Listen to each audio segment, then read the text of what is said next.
नमस्ते। आज के इस एक्सप्लेनर में हम बात करने वाले हैं भारत की सबसे महत्वपूर्ण और विशाल नदी प्रणाली के बारे में, गंगा नदी तंत्र। हम एक विजुअल ट्रिविया जर्नी पर चलेंगे, यानी कुछ दिलचस्प सवाल उठाएंगे और उनके जवाबों के जरिए इस महान नदी के राज खोलेंगे। तो चलिए बिना किसी देरी के शुरू करते हैं। तो आज हम क्या-क्या कवर करने वाले हैं? बहुत ही सिंपल है। हम इसके बर्फीले उद्गम से शुरुआत करेंगे, फिर देखेंगे कि कैसे अलग-अलग नदियां मिलकर इसे विशाल बनाती हैं। इसके किनारे बसे कुछ प्रमुख शहरों से होते हुए हम इसके मैदानी और डेल्टा वाले सफर को समझेंगे और आखिर में इसके सांस्कृतिक और आज के दौर के महत्व पर बात करेंगे। चलिए, सबसे पहले पड़ाव से शुरू करते हैं, इसकी शुरुआत और उद्गम। अब जरा सोचिए, इतनी विशाल, इतनी लंबी नदी, इसकी शुरुआत आखिर किस एक पॉइंट से होती है? गंगा की मुख्य धारा का एकदम सटीक ओरिजिन पॉइंट क्या है? कोई अंदाजा? अगर आपने गंगोत्री सोचा था तो आप बिल्कुल सही हैं। उत्तराखंड के उत्तरकाशी में मौजूद बर्फीला गंगोत्री ग्लेशियर ही इसका मुख्य स्रोत है। लेकिन एक दिलचस्प बात बताऊं? यहाँ इसकी मुख्य धारा को गंगा नहीं कहते, बल्कि इसे भागीरथी कहा जाता है। सुना है ना राजा भगीरथ के बारे में? जी हाँ, उन्हीं के नाम पर, जिनके बारे में कहा जाता है कि उन्होंने ही अपनी तपस्या से इस नदी को धरती पर लाया था। पहाड़ों से निकलने के बाद ये नदी कोई एक या दो नहीं बल्कि पूरे 5 राज्यों का सफर तय करती है। उत्तराखंड की वादियों से शुरू होकर ये विशाल उत्तर प्रदेश में एंट्री लेती है, फिर बिहार, उसके बाद झारखंड के एक छोटे से हिस्से को छूते हुए फाइनली पश्चिम बंगाल तक पहुंचती है। है ना कमाल का सफर? अब आते हैं दूसरे हिस्से पर, प्रमुख सहायक नदियों का संगम, जहां ये नदी अपना असली आकार लेती है। सवाल ये है कि रास्ते में ऐसे कौन से दो सबसे अहम पॉइंट आते हैं जो इस नदी की पूरी पहचान ही बदल देते हैं। खासतौर पर देवप्रयाग और प्रयागराज में ऐसा क्या होता है? तो देखिए, देवप्रयाग वो बेहद खास जगह है जहां भागीरथी और अलकनंदा नदियां आपस में गले मिलती हैं, और बिल्कुल यहीं इस संयुक्त धारा को पहली बार गंगा का नाम मिलता है। इसके बाद सफर आगे बढ़ता है और आता है प्रयागराज। यहाँ विश्व प्रसिद्ध त्रिवेणी संगम होता है, जहां गंगा अपनी सबसे लंबी सहायक नदी यमुना से मिलती है, और इसके बाद तो गंगा का आकार सच में अकल्पनीय रूप से विशाल हो जाता है। अब अगर हम इस पूरे नेटवर्क को देखें तो गंगा में दोनों तरफ से नदियां आकर जुड़ती हैं। बाएं यानी लेफ्ट साइड से नेपाल की तरफ से आने वाली घाघरा और गंडक, बिहार का शोक कही जाने वाली कोसी नदी, रामगंगा और उत्तर प्रदेश में बहने वाली गोमती नदी आकर मिलती हैं। याद रखिएगा, गोमती यूपी में जरूर बहती है, लेकिन वो राइट बैंक की नहीं बल्कि लेफ्ट बैंक की ट्रिब्यूटरी है। और राइट साइड यानी दाएं किनारे की बात करें तो यमुनोत्री से आने वाली यमुना और अमरकंटक से निकलने वाली सोन नदी इसका मुख्य हिस्सा बनती हैं। चलिए, अब पहाड़ों और संगम से आगे बढ़ते हैं और आते हैं मैदानों में बसे प्रमुख शहरों पर।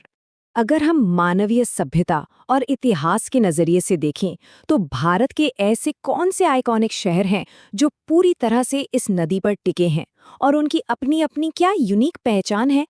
शुरुआत होती है बेहद पवित्र शहर हरिद्वार से, जहां गंगा पहली बार मैदानों में उतरती है। फिर आता है उत्तर प्रदेश का कानपुर। ये शहर अपने चमड़ा उद्योग के लिए बहुत मशहूर है, लेकिन अनफॉर्चुनेटली इसी वजह से यह गंगा के सबसे प्रदूषित हिस्सों में से एक बन गया है। थोड़ा और आगे चलिए तो हम पहुंचते हैं वाराणसी, अपने विश्व प्रसिद्ध दशाश्वमेध घाट और सदियों पुरानी संस्कृति के साथ। फिर बिहार की राजधानी पटना और आखिर में कोलकाता, जो इस नदी के किनारे बसा सबसे बड़ा शहर है। अब हम इस सफर के आखिरी ज्योग्राफिकल हिस्से की तरफ बढ़ते हैं, इसके मैदान और विशाल डेल्टा। पश्चिम से पूर्व की तरफ बहती हुई ये विशालकाय नदी आखिर अपनी इतनी लंबी यात्रा को खत्म कहाँ करती है? इसका फाइनल डेस्टिनेशन क्या है? वहां तक पहुंचने से पहले जरा इस नंबर पर गौर कीजिए, 2525 किलोमीटर। जी हाँ, ये इस महान नदी की कुल लंबाई है।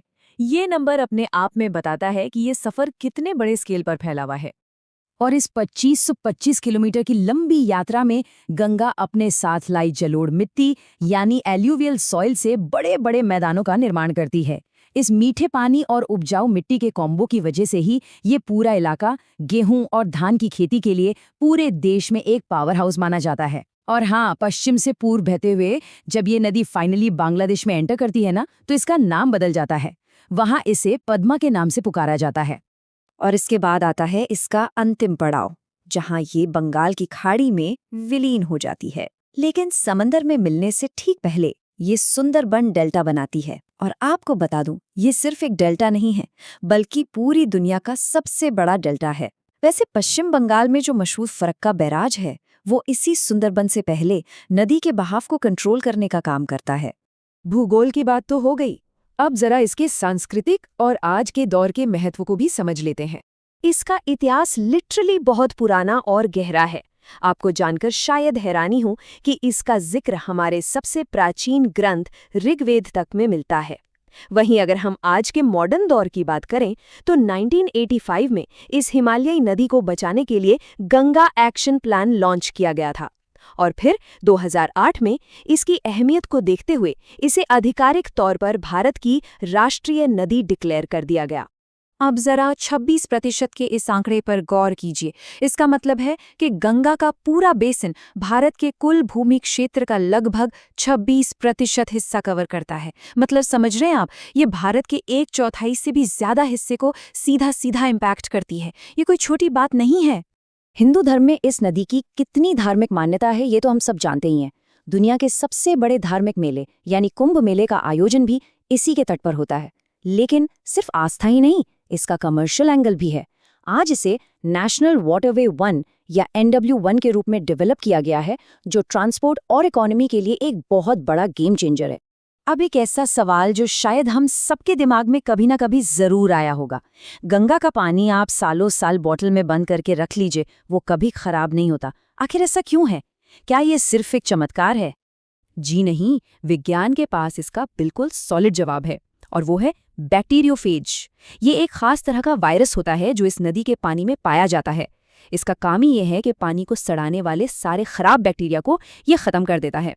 तो असल में इस चमत्कारी शुद्धता के पीछे यही बायोलॉजिकल फैक्टर काम कर रहा है। तो गंगोत्री के बर्फ से लेकर बंगाल की खाड़ी तक और ऋग्वेद की कथाओं से लेकर बैक्टीरियोफेज के विज्ञान तक हमने एक बहुत लंबा सफर तय किया है। लेकिन जाने से पहले मैं आपके लिए एक सवाल छोड़कर जाना चाहता हूं। जो नदी आज करोड़ों लोगों की लाइफलाइन है, उसे आने वाली पीढ़ियों के लिए सुरक्षित रखने के लिए आज हमें सामूहिक रूप से क्या कदम उठाने चाहिए, इस बारे में जरूर सोचिएगा। आज के इस एक्सप्लेनर में बस इतना ही। हमारे साथ जुड़ने के लिए आपका बहुत बहुत शुक्रिया।